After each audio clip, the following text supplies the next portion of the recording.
40 games into the season. Tomorrow's the halfway point. It is not, forget everything else you know about this team. Yeah. It is not too late to turn this season around in that sense. They're not down 3-0 in the first round of the playoffs. They're not in 14th place in the Western Conference. 20-20, heading into the game that takes you to the halfway point of the season, that alone, it's not too late to turn it around. But then you have to remember everything else that we've seen up to this point this season, and it makes it feel like, man, they are on the ropes right now, doesn't it? And this is after a win. They've won 5 of their last 7, and this is how we're talking. Yeah, I think once again, it was really an important game, and the reason why it was an important game, it showed the fatal flaw of the Phoenix Suns and what it is. To me, they have a lack of intensity level. They do. They go through these phases, up and down. They've got to become more consistent in regard to how they approach the game, in my opinion. This is just me looking at it. It shows up in the lack of toughness for the most part. And I thought that's exactly what we were watching when they went up by 24. Now, again, I'm not saying you had to beat this team by 24 points. I'm not saying that. But the Wizards are technically the worst team in the league. Technically and visually. You watch them and you're like, no, these guys have the worst. And visually. Yeah. You would at least think that Devin Booker and Kevin Durant would have gotten a break in the fourth quarter. Yeah. You would have been able to shave some of their minutes off. And that's why it's a big deal to me that you were up by 24 and then suddenly, after almost a quarter of play, suddenly it was a 3-point game. And you could have lost that game to what I think is the worst team in the league. So instead of being able to rest KD and Book, you almost lost the game. Yeah, I like that you brought up the margin of victory because I don't care how much they win by. I really don't. I know I said that after the Charlotte game the other day. It's like, I understand they're playing a team towards the bottom of the standings in that case, and it was a close game. But at this point, just win games. You're still stacking, to a certain extent, you are stacking wins against largely not great teams right now. They are 5-2. In their last 7 games. If you wanted to win 5 out of every 7 games, nobody would be complaining right now. But it's how they got to that point.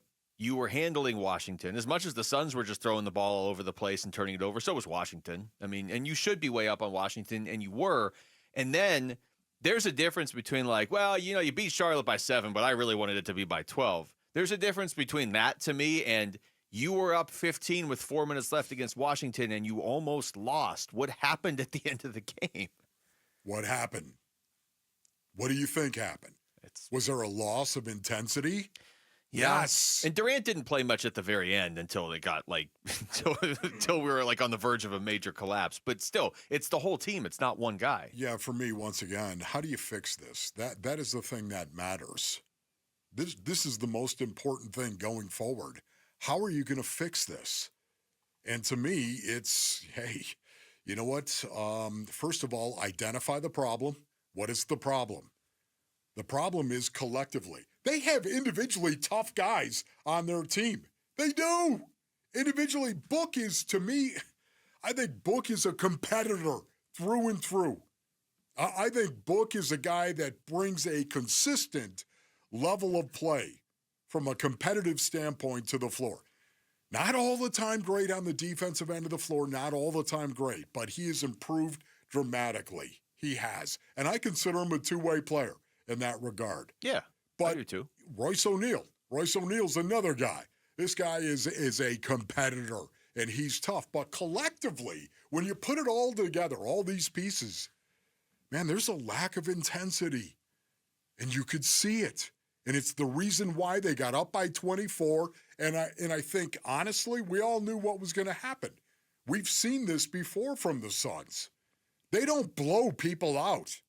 They don't do that on a regular basis. Yeah. They don't get a chance to sit Kevin Durant and Devin Booker. They don't get a lot of opportunities to sit those guys down halfway through the fourth quarter. That's a good point. I'm looking, and this is just a quick glance at the schedule as you're talking, but as far as games that they've won by more than 10 this season, let's say, and a lot of them are by a lot less than 10, the only two that jump out to me are they beat San Antonio by 11 on December 3rd, and the only team they've really blown out was November 26th. They beat the Lakers 127-100. But that game Now stands think about out. that. Yeah, that game stands out. Think about that. You've played 40 games. 40 games, and you haven't blown out anybody but the Lakers. And now that sounds really good. You know what? You've played 40 games, and the only team you blew out were the Lakers. You could only blow out one team. Who would you prefer? But even at the beginning, Wolf, when they were 8-1, here's their margin of victory in those games, okay? Yeah. 3. Okay, 12 over Dallas, so I obviously can't count. That's another nice one to beat a team. But still.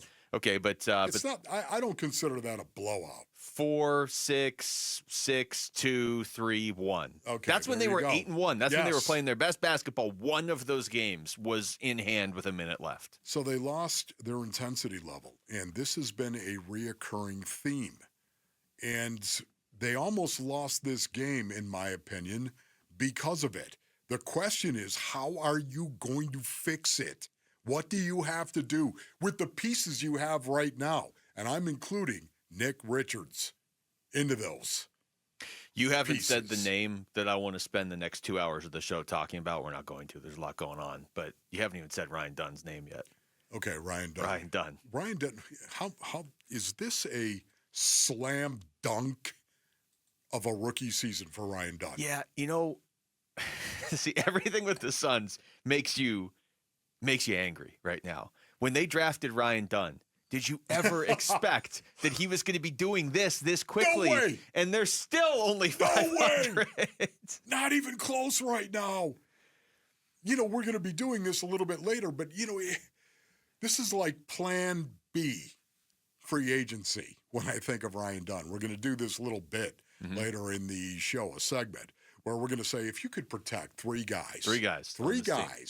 What 3 guys would you protect for the Phoenix Suns that you could not trade? The scenario basically being what more and more people are saying. You had the John Hollinger quote the other day. I mean, Kellen, our own Kellen yesterday was like, they might need to just blow this up. Later on the show, we're going to do if you blow it up, which 3 guys are you keeping no matter what? Right. Ryan Dunn. Spoiler alert, Ryan Dunn's on our list. Ryan Dunn is one of them right now, just watching this young man play the game of basketball. Are you kidding me? The effort on the defensive end of the floor, my goodness, he's long, he's athletic, and he cares. Doesn't cost anything. He's developing. Like he is exactly what the Phoenix Suns needed. We were all screaming like, dude, just keep the pick and make a pick. Just make a pick. Maybe it'll work out. Maybe you'll get a defensive guy that isn't an offensive liability. He's a fantastic defensive player that's only going to get better, Wolf. And it's not that he's not an offensive liability.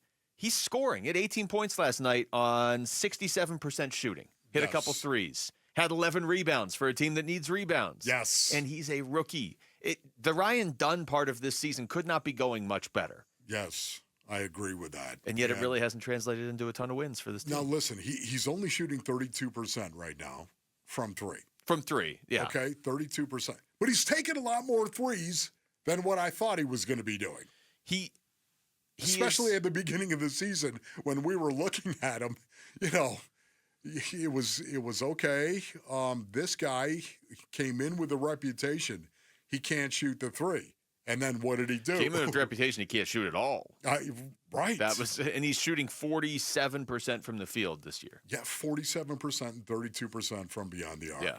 Man, I'll take that. And this kid is going to continue to develop and get better going forward. The confidence that he's gaining from his rookie season, man, we talk about it all the time.